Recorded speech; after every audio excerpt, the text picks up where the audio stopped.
साथियों नमस्कार। आप देख रहे हैं टिप्स सिविल सर्विसेज और मैं हूं श्रीकांत त्रिपाठी। हाल ही में अमेरिका में राष्ट्रपति चुनाव संपन्न हुए और डोनाल्ड ट्रंप अमेरिका के 47वें राष्ट्रपति निर्वाचित हो गए। रिपब्लिकन पार्टी से संबंध रखते हैं। चुनाव की प्रक्रिया के दौरान डोनाल्ड ट्रंप और एलन मस्क ये दोनों की जोड़ी बहुत चर्चा में रही, जिससे वर्तमान में एक प्रकार से नया वर्ड सामने आ गया, नया शब्दावली सामने आ गई, जिसे ट्रंप मस्क इफेक्ट भी कहा और सुना जाने लगा। डोनाल्ड ट्रंप अमेरिका के दूसरी बार राष्ट्रपति चुने गए। अमेरिका में एक कार्यकाल हारने के बाद, पराजित होने के बाद दूसरी बार राष्ट्रपति निर्वाचित होने वाले अमेरिका के इतिहास में ऐसे पहले राष्ट्रपति भी हुए।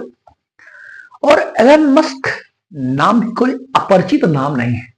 आप सब एलन मस्क से परिचित हैं।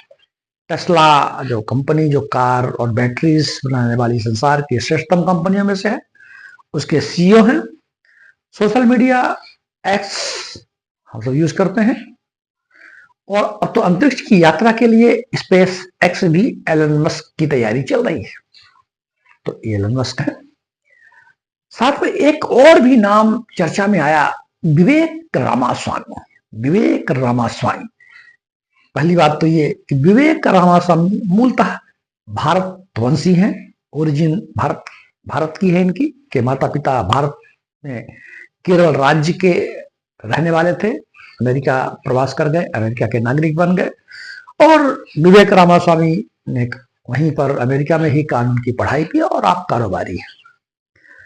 राष्ट्रपति निर्वाचन के पश्चात जो खास बात, आज चर्चा का जो मुख्य बात है कि डोनाल्ड ट्रंप राष्ट्रपति बनने के पश्चात अपने डिपार्टमेंटों का, विभागों का गठन कर रहे हैं। इसमें एक नया विभाग गठन किया गया है, उसका नाम है DOGE, डॉगी, DOG आप कह ले, मतलब डिपार्टमेंट ऑफ गवर्नमेंट इफिशियंसी। सरकारी विभागों में दक्षता और मितव्ययिता सरकारी विभागों में हमेशा चर्चा का विषय रहा करता था। सरकारी विभाग दक्ष हो और फिजूल खर्ची कम हो, ये हमेशा से एक एडमिनिस्ट्रेटिव रिफॉर्मेशन की एक व्यवस्था बनाकर के प्रशासनिक व्यवस्था को चलनी पड़ती है।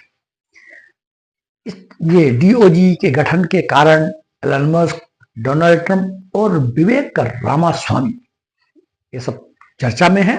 हाँ, आप समझते हैं कि ये DOGE क्या है, इसकी क्या स्थिति है, भारत में इस तरह की दक्षता सरकारी विभागों में लाने के लिए क्या क्या प्रयास किए गए। प्रथमतः हाल ही में एलन मस्क ने अपने सोशल मीडिया फॉर्म एक्स में एक विज्ञापन जारी किया कि सरकारी कर्मचारियों के लिए जो योग्यताएं होंगी वो सुपर IQ जो होगा, उनका जो हाई लेवल का IQ होगा वो हो, और जिन्हें सप्ताह में कम से कम 80 घंटे काम करने की क्षमता हो और साथ ही फिजूल खर्ची जो सरकारी व्यवस्था में खर्च है, मितव्ययिता करने का दृष्टिकोण हो, ऐसे लोग शासकीय विभागों के लिए आमंत्रित है। ऐसा विज्ञापन जारी किया गया। इस तरह की विज्ञापन जारी होने से एफिशिएंसी की बात शासकीय विभाग में पुनः चर्चा में आने लग गई। भारत के लिए यह कोई नई बात नहीं है। भारत में भी दक्षता के प्रयास, सरकारी क्षेत्रों में दक्षता और मितव्ययिता के प्रयास प्रशासनिक व्यवस्थाओं की शुरुआत से ही किया जाने लगा। प्रथमतः लोक प्रशासन के विद्यार्थी इस बात को जानते हैं कि राजनीति और प्रशासन साथ में रहे। बाद में राजनीति अलग हो गई, प्रशासन अलग हो गए, और राजनीति और प्रशासन अलग हो गए तो प्रशासन जो एडमिनिस्ट्रेशन था एक डिसिप्लिन के रूप में, अलग विषय के रूप में सामने आ गया और रिफॉर्मेशन भी आता चला गया। भारत में भी जो 80 घंटे काम करने की बात है, तो भारत में भी ये चर्चा में रहा। इन्फोसिस के जो फाउंडर आर नारायण मूर्ति हैं, उन्होंने भी कहा कि युवाओं में कम से कम 70 घंटे सप्ताह में काम करने की ललक होना चाहिए, ताकि भारत एक विकसित राज्य, विकसित देश बन सके। हमारा देश 2047 तक विकसित भारत बनने की बात का लक्ष्य निश्चित कर लिया है। अब हम बात करते हैं कि प्रशासनिक क्षेत्र में दक्षता और मितव्ययिता के लिए ऑल वर्ल्ड में, पूरी दुनिया में और भारत में क्या प्रयास किए गए। प्रशासनिक क्षेत्र जैसे बढ़ा, मैक्स वेबर ने नौकरशाही की अवधारणा दी, नौकरशाही का उन्होंने सिद्धांत भी दिया। इसमें दक्षता भी महत्वपूर्ण था, जिसके परिणाम भी लाल फीताशाही के रूप में सामने आती रही। ये बातें हमने पिछले वीडियो में चर्चा में हम कर चुके हैं। दक्षता बढ़ाने के लिए FW टेलर आए, इन्होंने वैज्ञानिक प्रबंध का सिद्धांत दिया। हेनरी फ्योल आए, इन्होंने भी वैज्ञानिक प्रबंध का सिद्धांत दिया कि कैसे जो शासकीय व्यवस्थाएं हैं, जो मैनेजमेंट है, उसमें साइंटिफिक अप्रोच कैसे हो और हमारी जो हमारी एनर्जी है, हमारी शक्ति है, संसाधनों में केंद्रित हो, कार्य बेहतर तरीके से हम कर सके। तो हेनरी फ्योल और FW टेलर जो वैज्ञानिक प्रबंध के पितामह माने जाते हैं प्रशासनिक क्षेत्र में, ये सब जो एडमिनिस्ट्रेटिव क्षेत्र के विद्यार्थी है वो इस बात को अच्छे से समझते हैं।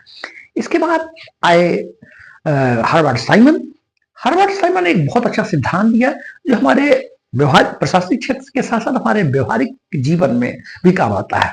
आप हर्बर्ट साइमन को नोबेल पुरस्कार भी प्राप्त हुआ था। आपने दिया था, एक सिद्धांत दिया था जो निर्णय निर्माण, डिसीजन मेकिंग से संबंधित है, और आपने डिसीजन मेकिंग के लिए 3 जो सिद्धांत दिए थे वो बहुत ही महत्वपूर्ण है। उसका सिद्धांत था इंटेलिजेंसी, डिजाइन, चॉइस। इंटेलिजेंसी बौद्धिकता, डिजाइन संरचना, और चॉइस मतलब चयन करना। आपका मत था कि जो सरकारी क्षेत्र है उसमें जो निर्णय होते हैं वो निर्णय एब्सोल्यूट नहीं हो सकते, क्योंकि शासकीय जो व्यक्ति होता है उनके पास भी अपनी सोचने की, समझने की और सूचनाओं की एक सीमितता होती, इसलिए कोई भी निर्णय एब्सोल्यूट पूर्णता नहीं हो सकता, सेटिस्फैक्टरी अर्थात संतोषजनक हो सकता है। इन्होंने हर्बर्ट साइमन ने इसका जो सिद्धांत दिया था डिसीजन मेकिंग का, इंटेलिजेंसी, यानी आप कोई काम करना है तो पहले आप सूचनाएं एकत्र करते हैं, फिर उन सूचनाओं में से आप अपना विकल्प तैयार करते हैं, फिर श्रेष्ठतम विकल्प जो बेस्ट ऑप्शन होता है, वो चाहे आपका कोई भी क्षेत्र हो, वो आप विकल्पों का चयन करते हैं। तो जो हमारा डिसीजन मेकिंग है, हर्बर्ट साइमन की जो व्यवहारवाद की थ्योरी थी, हम सबको पढ़ना चाहिए, ये हमारे व्यवहारिक जीवन में भी काम आता है। एल्टर मेयो जी आए, एल्टर मेयो ने हाथाओं प्रयोग किया और मानव संबंध आंदोलन। उन्होंने कहा कि जो प्रशासनिक क्षेत्र में काम करने वाले लोग हैं वो कोई मशीन नहीं है, ह्यूमन है, और वो अपनी परिस्थितियों से, अपनी संवेदनाओं से, अपने संवेगों से प्रभावित होते हैं। मेरी पार्कर फॉलेट आए, ऐसा बहुत सारे जो हमारे प्रशासनिक क्षेत्र के विद्वान जन थे, सुधी जन थे, और एडमिनिस्ट्रेटिव रिफॉर्मेशन को लेकर बहुत सारे सिद्धांत दिए, जिससे कि प्रशासनिक क्षेत्र में काफी परिवर्तन भी आया। टेक्नोलॉजी का युग आया तो O&M आया, जिसे हम ऑर्गेनाइजेशन एंड मेथड कहते हैं, जिसमें टेक्नोलॉजी का उपयोग करना, डाटा संग्रहण का काम करना, कार्य को शीघ्रता से करना, फाइलिंग सिस्टम को ठीक करना, फाइलिंग सिस्टम के लिए टेक्नोलॉजी का उपयोग करना, ये आपका ऑर्गेनाइजेशन एंड मेथड बहुत ही प्रशासनिक क्षेत्र में बहुत ही चर्चा में रहता था। O&M, organisation and method. हम अगर भारत की बात करें तो भारत में भी प्रशासनिक सुधार के लिए प्रयास किए गए। प्रशासनिक सुधार आयोग 1966 में, जनवरी 1966 में श्री मोरारजी देसाई की अध्यक्षता में बनाया गया। बाद में इसके अध्यक्ष के हनुमंतैया बने। सेकंड जो एडमिनिस्ट्रेटिव रिफॉर्मेशन कमीशन था वो वीरप्पा मोइली जी की अध्यक्षता में बना। बाद में इसके अध्यक्ष बी रामचंद्रन बने। इस तरह 2 हमारे प्रशासनिक सुधार आयोग बने जो दक्षता प्रशासनिक क्षेत्र में कैसे सुधार हो, समकेंद्र राज्य संबंधों में, वित्तीय प्रशासन में, कार्य प्रशासन में, और हमारी टेक्नोलॉजी में, हमारी जो सूचना के अधिकार में, इन सब में के लिए बहुत सारे आयोग ने बहुत सारे रिकमेंडेशंस प्रस्तुतियां की थी, जिसे बहुत सारी चीजों की इम्प्लीमेंटेशन किया गया।